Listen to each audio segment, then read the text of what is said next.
Yo mga badangs, makadto kami gali subong sa balay ni Althea Alvero Paredes para magdulong sang padala nga bulig ni Ma'am Lynn Panganiban and the Panganiban Charities. Ang naksidente to bala guys nga manghud ko sang pag-Easter Sunday. Amo na siya operan sa subong. Operan sa gali guys sa tiil guys kag ang duwaya man to kapo may itong may sa ulo. Pa-CT scan. Okay, let's go. Update nyo kami.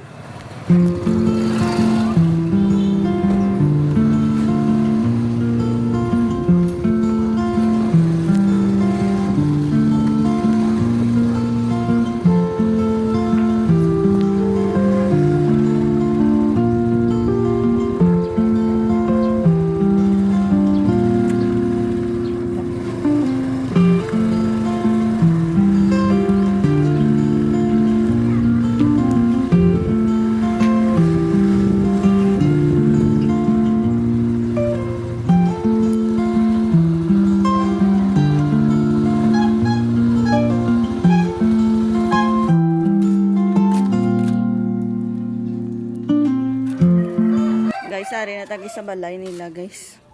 Bago lang takabot. Nagbalay. Nagbalay. Nasabot ka na dyan. Mayong aga. Nga, ganda.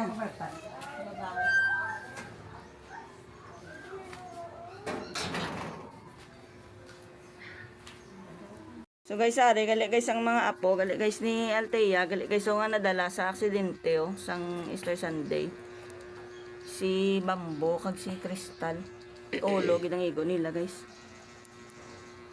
Ari gali guys so nang ipa paning may sila nga i-CT scan nila nga kay budlay kay ari siya bido nagsuka gina sa dapat sa mga CT scan.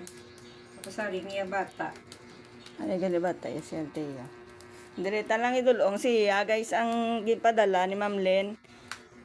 Ma'am Lynn Panganiban, da Panganiban Charities, mama rin nagalagi padala mo bulig mo. Salamat gid Ma'am Lynn Panganiban. Iya tagta lang di saya bata kay si Althea subong ato sa ospital o operahan niya tiil.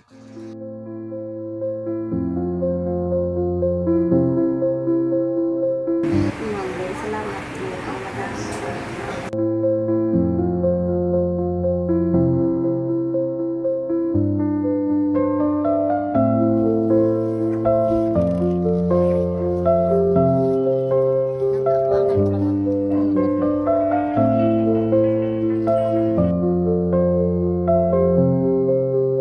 Madam, bugin niya salamat, Ma'am Lynn